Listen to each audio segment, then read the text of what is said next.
Welcome back, everyone, and today we're going to be going and making some sourdough hot dog buns from scratch. So I'm going to take you through all the ingredients. First, we got a little bit of our sourdough starter that I'm going to use. It's not necessarily a requirement, but if you're not going to use it, you're probably going to want to add a little bit more flour and a little bit more water than what I'm going to post in terms of the ingredients. So for this, I'm just going to use around 120 grams of my starter that I have.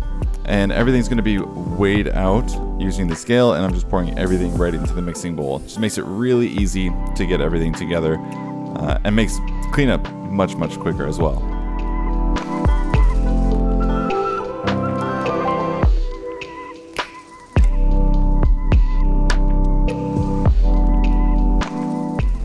Okay, now with that in there, next up is the flour. Now I'm using a higher percentage of protein on this flour, so it's a bread flour, and you're looking for 480 grams of this.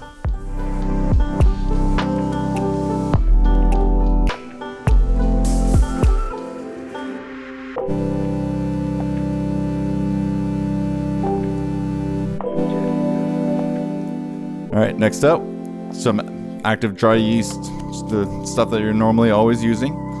You're going to want 3.5 grams or 1.25 teaspoons.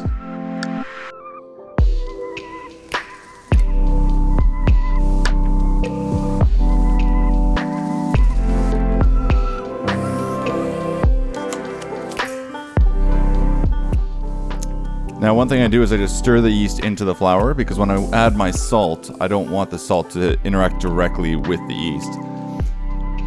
And for the salt, we're going to be using 9.5 grams.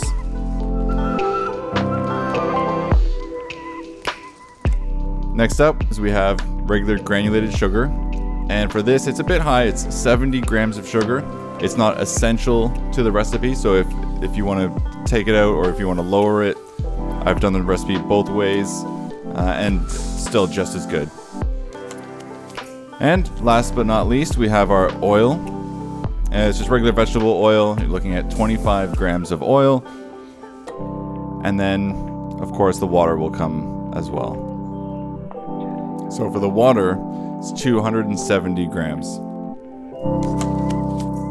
Now, it's best if the water is room temperature so that you get the yeast activated right away. But if it's colder, don't worry, it just takes a little bit more time for it to start rising and for the yeast to start doing its magic. So I'm going to set this on a mixer and mix on medium to medium-high speed for about 7 minutes, or until you get that gluten development and the windowpane test shows through. So I'm going to start mixing this and I'll be back. Okay, so it's been a few minutes. Let's take a look at how the development's going. So I'm just going to take a little piece and I'm going to stretch it thin and see if I can see through it without it actually tearing apart. So with that check being done, everything's looking good. I'm just going to oil a bowl really lightly and use some paper towel just to spread it around. And then put the dough right into the bowl.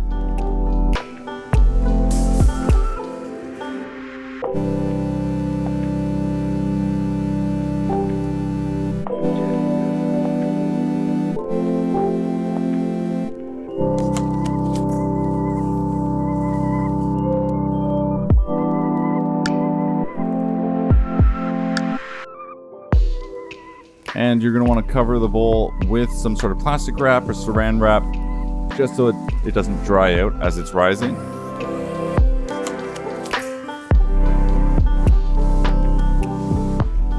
Okay, and with that done, what I'm going to do is I'm going to set this aside somewhere nice and warm and come back after about a half an hour. So here we are, we're going to take a look. It's been about a half an hour. And at this point, all I want to do is gently fold it onto itself. So stretch it out just a little bit and fold it in half.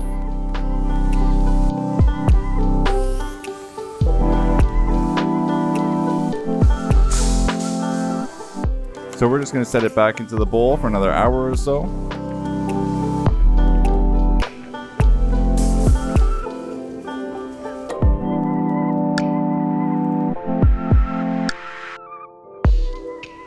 again, just place it somewhere room temperature, maybe a bit above room temperature depending on where you live. So here we are about an hour after that. And what I'm going to do now is I'm going to shape the dough into the actual hot dog bun shapes that I want to make. Now with this recipe, it doesn't have to be a hot dog bun. You can use hamburger buns or just a general bun. And it works great either way. It's very, very tasty. If you are going to do a hamburger bun, usually you just put a little sesame seeds or something on top. So for this, just putting it on the counter, and I'm going to weigh each of these out to around 75 grams per bun. I found that's a good ratio of bread, especially if you have a larger hot dogs. If you're just getting the normal supermarket hot dogs, I would go maybe a little bit lower in terms of each bun's weight, so you have a good ratio of the hot dog to the bun.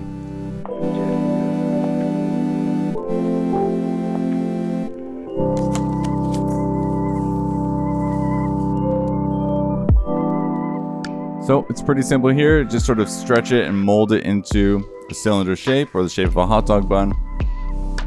And just do that for each of the buns. Now, what I'm doing as well is I'm going to be putting these on a baking sheet, which is lined with a silpat.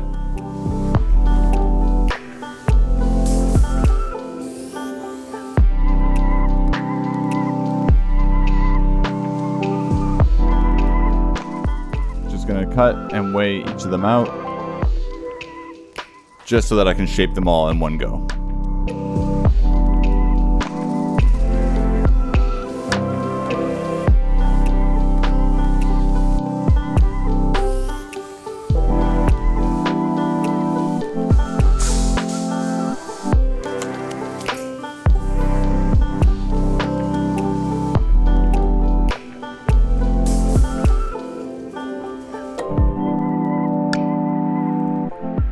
Now what I am doing is I'm using just this plastic container to put over top, just so that, again, moisture stays within, it doesn't dry out, and it allows it to expand as it finishes the rise.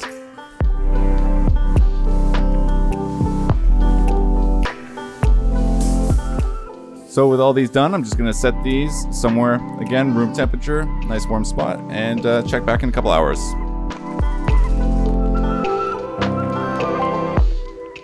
So here we are a little while later. As you can see, they have swelled up, they have grown, the yeast has done its work, and when I push on them, they spring back. So these are ready for the oven. Just gonna set them in. Set them in the middle of your oven, set to 375 or 200 Celsius.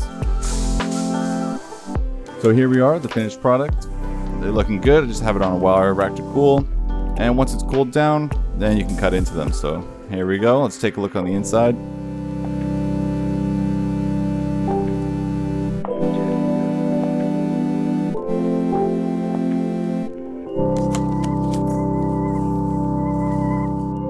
It looks great. Now I just didn't cut all the way through, just so I can put a hot dog in.